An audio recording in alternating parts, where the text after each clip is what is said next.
was like, I need to go back and review those. But that's good though that you realized. Yeah. You'd heard that before somewhere. Yeah. Yeah. Okay, guys.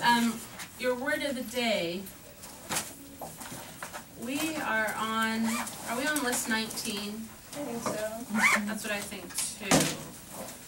Yes, we are. We got it. Yes. Okay. Because I know we didn't have one. Because we had any day shifts Yeah, and we're on level. 19. Yes.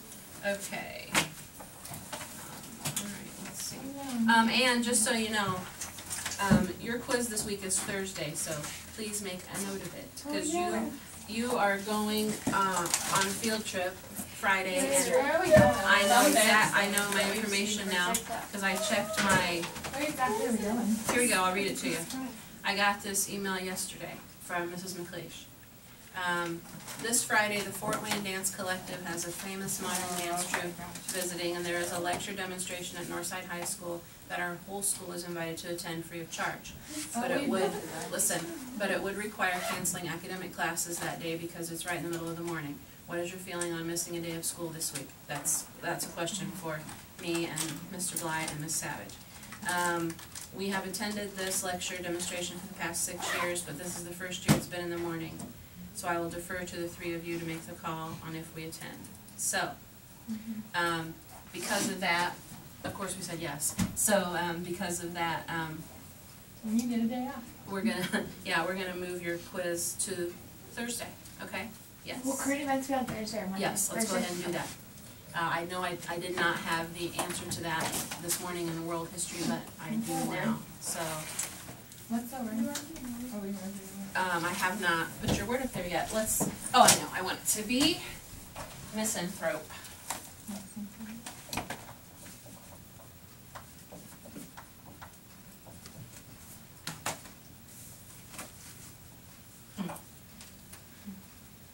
And what does that mean? Hater of mankind. Yes. Nice person. If someone calls you that, it's not a compliment.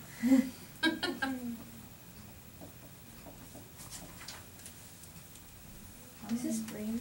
Yeah. I can't remember. Did we ever get our Scarlet Letter, like the final test back? No, you didn't. Okay.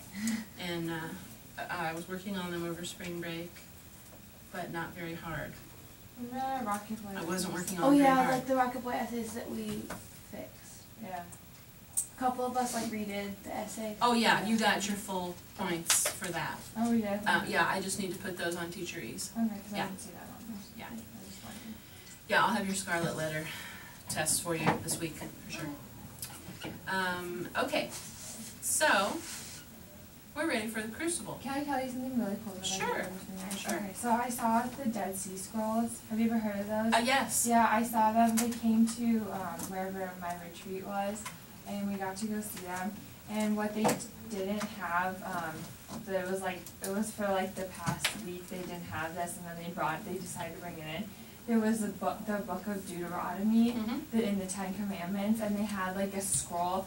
It was so neat. Like That's it cool. was just like so cool. And I didn't get to take a picture, but it took forever to look at all the scrolls because you had to walk around this huge like circular table, and everyone was like moving really slowly. Yeah. So you got to see that over spring break? Yeah. Cool. And because I went on a retreat, so Yeah. that was one of our like field trip things, and so it was really cool. I didn't expect to be doing it, but when I got there, they were like, "Yeah, we're going to see the Dead Sea Scrolls." And they're like, "You only can see them in Israel," so I was just like, That's "Oh, cool. awesome." I was.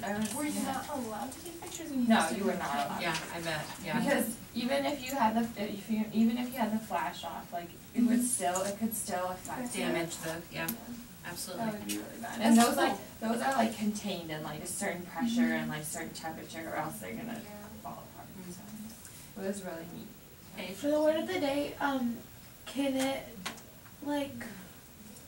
does it have to be like all of mankind, or could it be referring to just like a certain group of people, or just like a couple people?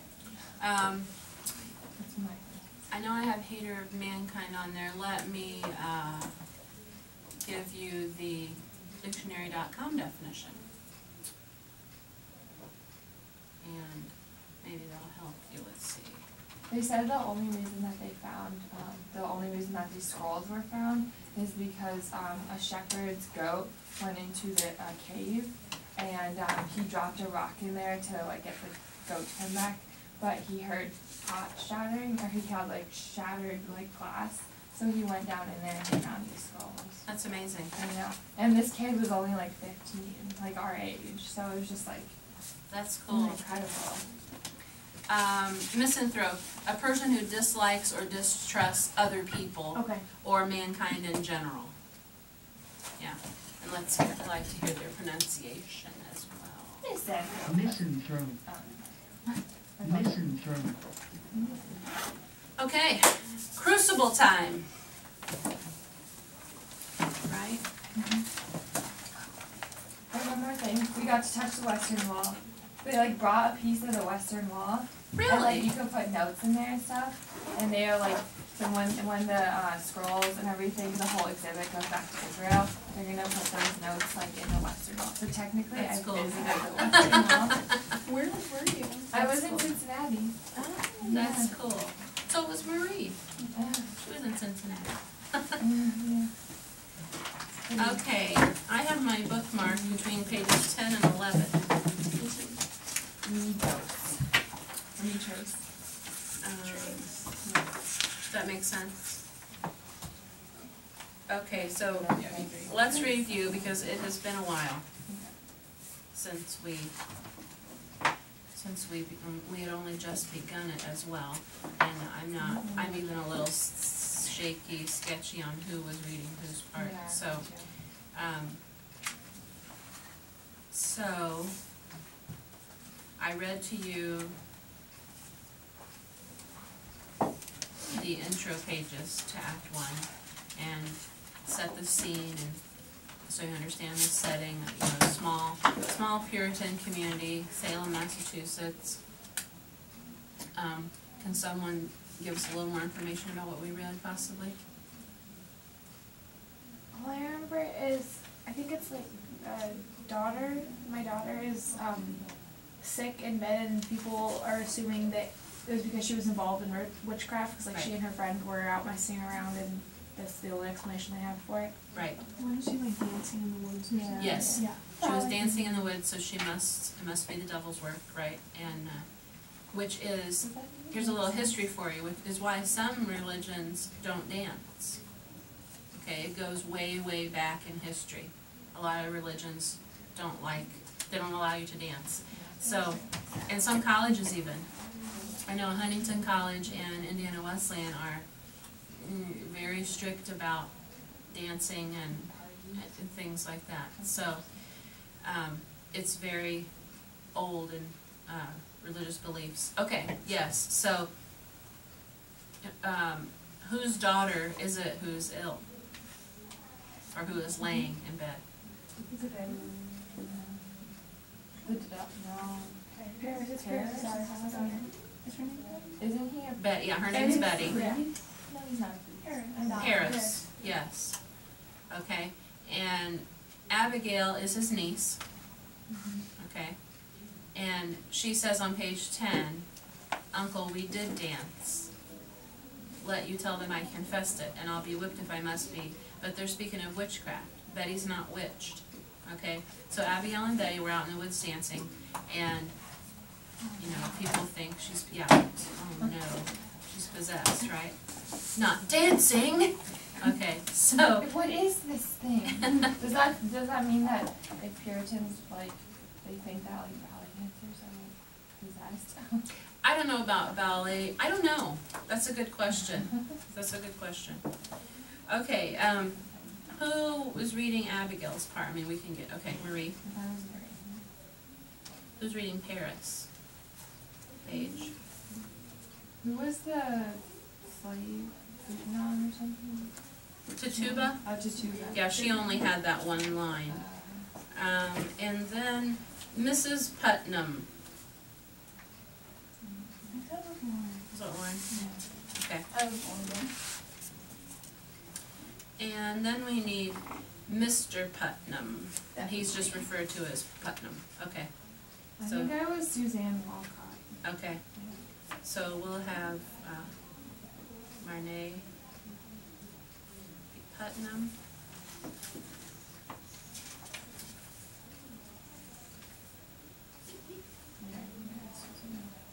Okay, and Holly is Suzanne. We have a ways here. So the only people who've spoken are Tatuba, Paris, Susanna, Abigail. Alright. Abigail, did you read the line that I just read out loud? Yeah. Okay, you've already read that part. Alright, let's just start there where Paris says, Abigail, I cannot go before. Okay. Abigail, I cannot go before the congregation when I know you have not opened with me. What did you do with her in the forest? We did dance, Uncle. And when he leaped out of the bush so suddenly, Betty was frightened and then she fainted. That's the whole of it. Child, sit down. I would never hurt Betty. I love her dearly. Now look, you child, your punishment will come in its time. But if you trafficated with spirits in the forest, I must know it now, for surely my enemies will, and they will ruin me with it. But we never conjured spirits. Then why can she not move herself since midnight? This child is desperate. It must come out. My enemies will bring it out. Let me know what you done there, Abigail. Do you understand that I have many enemies? I have heard of it, Uncle. There is a faction that has sworn to drive me from my pulpit. Do you understand that? I think so, sir. Now then, in the midst of such disruption, my own household is discovered to be the very center of some obscene practice. Abominations are done in the forest. It were sport, Uncle. You call this sport? Abigail, if you know something that may help the doctor, for God's sake, tell it to me. I saw Tatuba waving her arms over the fire when I came on you. Why was she doing that? I heard a screeching and gibberish coming from her mouth. She was swaying like a dumb beast over that fire. She always sings her Barbados. She's from Barbados. Song, and we dance. I cannot blink at what I saw, Abigail, for my enemies will not blink it. I saw a dress lying in the grass. A dress? Yeah, a dress. And I thought I saw someone naked running around the trees. No one was naked. You mistake yourself, Uncle. I saw it. Now tell me true, Abigail, and I pray you feel the weight of truth upon you. For now my ministry is at stake. My ministry and perhaps your cousin's life. Whatever abomination you have done, give me all of it now, for I dare not be taken unaware, and I go before them down there. There is nothing more, I swear it, Uncle. Abigail, I have fought here 3 long years to bend these stiff-necked people to me, and now, just now, when some good respect is rising for me in the parish, you compromise my very character. I have given you a home, child. I have put clothes upon your back. Now give me upright answer. You name it in the town. It is entirely white, is it not? Why, I am sure it is, sir. There be no blush about my name. Abigail, is there any other cause than you have told me for your being discharged from Proctor's service? I have heard it said, and I tell you as I heard it, that she comes so rarely to the church this year, for she will not sit so close to something soiled. What signified that remark? I can't read today. She hates me, Uncle. She must. For I would not be her slave. It's a bitter woman, a lying, cold, sniveling woman, and I will not work for such a woman. She may be, and yet it has troubled me that you are now 7 months out of their house. And in all this time, no other family has ever called for your service. They want slaves, not such as I. Let them send to Barbados for that. I will not black my face for any of them. Do you begrudge my bed, Uncle? No. My name is good in the village. I will not have its head. My name is soiled. Goody Proctor is a gossiping liar. Enter Mrs. Ann Putnam. She is a twisted soul of 45, a death-ridden woman haunted by dreams. No, I cannot have anyone. Why, Goody Putnam, come in. It is a marvel. It is surely a stroke of hell upon him. No, Goody Putnam, it is... How high did she fly? How high? No, she never flew. Why, it's sure she did. Mr. Collins saw her going over Ingersoll's barn and come down light as a bird, he says. Now look you, Goody Putnam, she never... Oh, good morning, Mr. Putnam. It is a providence the thing is out now. It is a providence. What's out, sir? What's up? Why, her eyes is closed. Look you, Anne. Why, that's strange. Ours is open. Your Ruth is sick? I'd not call it sick. The devil's touch is heavier than sick. It's death, you know. It's death driven into them, forked and hooked. Oh, pray not. Why does Ruth ail? Why, how does Ruth ail? She ails as she must. She never waked this morning, but her eyes open and she walks, and hears not. She sees not, and cannot eat. Her soul is taken, surely. They say you've sent for Reverend Hale of Beverly. A precaution only. He has much experience in all demonic arts, and He has indeed, and found a witch in Beverly last year, and let you remember that. Now, Goody Ann, they only thought that were a witch, and I am certain there to be no element of witchcraft here. No witchcraft. Now look you, Mr. Parris. Thomas, I pray you, leap not to witchcraft. I know that you least of all, Thomas, would ever wish so disastrous charge laid upon me. We cannot leap to witchcraft. They will howl me out of Salem for such corruption in my house. A word about Thomas Putnam. He was a man with many grievances, at least one of which appears justified. Some time before, his wife's brother-in-law, James Bailey, had been turned down as minister of Salem. Bailey had all the qualifications and a 2/3 vote into the bargain, but a faction stopped his acceptance for reasons that are not clear. Thomas Putnam was the eldest son of the richest man in the village. He had fought the Indians in Narragansett, and was deeply interested in parish affairs. He undoubtedly felt it poor payment that the village should so blatantly disregard his candidate for one of its more important offices, especially since he regarded himself as the intellectual superior of most of the people around him. His vindictive nature was demonstrated long before the witchcraft began. Another former Salem minister, George Burroughs, had had to borrow money to pay for his wife's funeral, and since the parish was remiss in his salary, he was soon bankrupt. Thomas and his brother John had Burroughs jailed for debts the man did not owe. The incident is important only in that Burroughs succeeded in becoming minister, where Bailey, Thomas Putnam's brother-in-law, had been rejected. The motive of resentment is clear here. Thomas Putnam felt that his own name and the honor of his family had been smirched by the village, and he meant to right matters however he could. Another reason to believe him a deeply embittered man was his attempt to break his father's will, which left a disproportionate amount to a stepbrother. As with every other public cause in which he tried to force his way, he failed in this. So it is not surprising to find that so many accusations against people are in the handwriting of Thomas Putnam, or that his name is so often found as a witness corroborating the supernatural testimony, or that his daughter led the crying out at the most opportune junctures of the trials, especially when, but we'll speak of that when we come to it. So, Putnam is a bitter man. Life has done him wrong, and so he's out to get revenge. Okay. Putnam, at the moment, he is intent upon getting Parris, for whom he has only contempt, to move toward the abyss. Mr. Parris, I have taken your part in all contention here, and I would continue. But I cannot if you hold back in this. There are hurtful, vengeful spirits laying hands on these children. But Thomas, you cannot... Anne, tell Mr. Parris what you have done. Reverend Parris, I have laid 7 babies unbaptized in the earth. Believe me, sir, you never saw more hardy babies born, and yet each would wither in my arms the very night of their birth.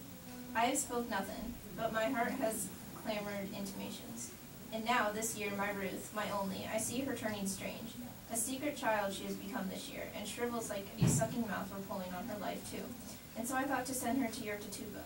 To Tituba? What made Tituba... Tituba knows how to speak to the dead, Mr. Parris. Goody Ann, it is a formidable sin to conjure up the dead. I take it on my soul, but who else may surely tell us what person murdered my babies? Woman! They were murdered, Mr. Parris, and mark this proof, mark it. Last night my Ruth were ever so close to their little spirits, I know it, sir, for how else is she struck dumb now except some power of darkness would stop her mouth? It is a marvelous sign, Mr. Parris. Don't you understand it, sir? There is a murdering witch among us, bound to keep herself in the dark. Let your enemies make of it what they will. You cannot blink it more. Then you were conjuring spirits last night. Not I, sir, Tituba and Ruth. Oh, Abigail, what proper payment for my charity? Now I am undone. You are not undone. Let you take hold here. Wait for no one to charge you. Declare it yourself. You have discovered witchcraft. In my house? In my house, Thomas? They will topple me with this. They will make of it a... Enter Mercy Lewis, the Putnam servant, a fat, sly, merciless girl of 18. I need a mercy. Okay, Maddie. Your pardons. I only thought to see how Betty is. Why aren't you home? Who's with Ruth? Her grandma come. She's improved a little, I think. She gave a powerful sneeze before. Ah, there's a sign of life. I fear no more, Goody Putnam. It were a grand sneeze. Another like it will shake her wits together, I'm sure. Will you leave me now, Thomas? I would pray a while alone. Uncle, you've prayed since midnight. Why do you not go down and... No. I have no answer for that crowd. I'll wait till Mr. Hale arrives. If you will, Goody Ann. Now look you, sir. Let you strike out against the devil, and the village will bless you for it. Come down, speak to them, pray with them. They're thirsty for your words, minister. Surely, you'll pray with them. I'll lead them in a psalm, but let you say nothing of witchcraft yet. I will not discuss it. The cause is yet unknown. I have enough contention since I came. I want no more. Mercy, you go home to Ruth, do you hear? Aye, Mum. If she starts for the window, cry for me at once. I will, Uncle. There's a terrible power in her arms today. How is Ruth sick? Is that weirdish? Mm-hmm. It's weirdish. I know not. She seems to walk like a dead one since last night. Betty? Now stop this. Betty, sit up now. Have you tried beating her? I gave Ruth a good one, and it waked her for a minute. Here, let me have her. No, he'll be coming up. Listen now. If they be questioning us, tell them we danced. I told him as much already. Aye, and what more? He knows Tituba conjured Ruth's sisters to come out of the grave. And what more? He saw you naked. Oh no! Enter Mary Warren, breathless. She's 17, a subservient, naive, lonely girl. I'll do that. Okay. Go ahead. What'll we do? The village is out. I just come from the farm. The whole country's talking witchcraft. They'll be calling us witches, Abby. She means to tell, I know it. Abby, we've got to tell. Witchery's a hanging...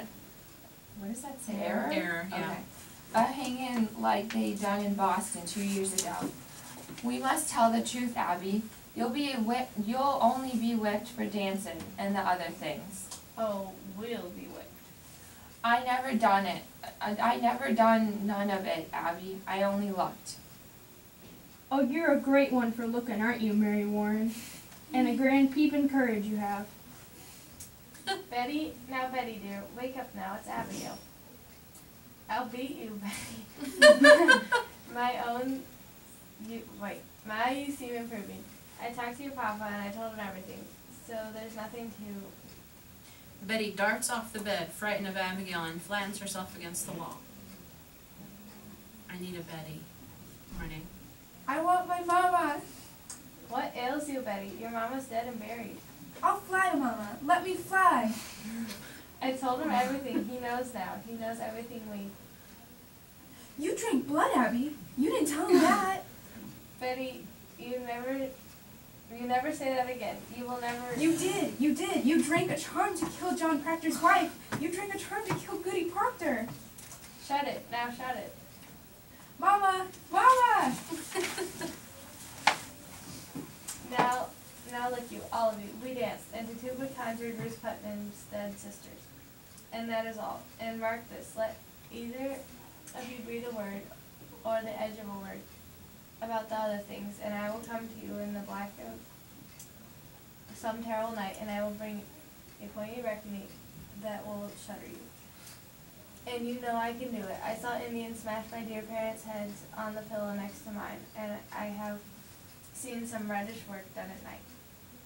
And I can make you wish you had never seen the sun go down. Now you, sit up and stop this. What's got her? Abigail, oh wait, sorry. Abby, she's going to die. It's a sin to conjure, and we... I say, shut it, Mary Warren. Enter John Proctor. On seeing him, Mary Warren leaps in fright. Proctor was a farmer in his middle 30s.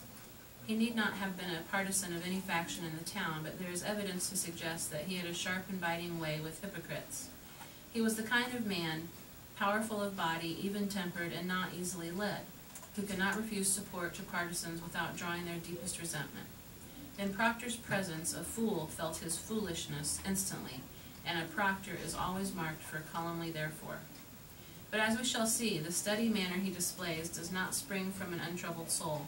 He is a sinner not only against the moral fashion of the time, but against his own vision of decent conduct. These people had no ritual for the washing away of sins. It is another trait we inherited from them, and it has helped to discipline us as well as to breed hypocrisy among us. Proctor, respected and even feared in Salem, has come to regard himself as a kind of fraud, but no hint of this has yet appeared on the surface, and as he enters from the crowd parlor below, it is a man in his prime we see, with a quiet confidence and an unexpressed hidden force. Mary Warren, his servant, can barely speak for embarrassment and fear. Oh, sorry. Oh, I'm just going home, Mr. Proctor. We need a Proctor. I'll be Proctor. Be you foolish, Mary Warren? Be you deaf? I forbid you to leave the house, did I not? Why shall I pay you? I'm looking for you more often than my cows. I only come to see the great things and the great doings in the world. I'll show you a great doing on your arse one of these days. Now get you home. My wife is waiting with your work. You know what arse is? Mm-hmm. Okay. Okay. I'd best be off. I have my Ruth to watch. Good morning, Mr. Proctor. We will stop right there. Getting interesting. In a weird, twisted kind of way. Alright, I'll see you guys. Thank you. You're welcome. Hey, buddy.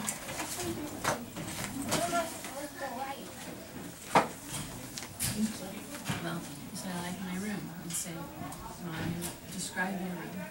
My room has light blue walls. Describe everything. Why do you like it, right? Okay?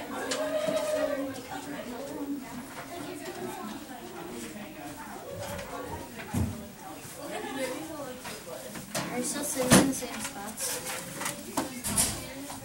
Is that video camera on? Huh? Is the video camera on? Oh, yes, Holly needs to. Can you go remind her to get the video camera? Oh, wait. Yeah, I'll go get it.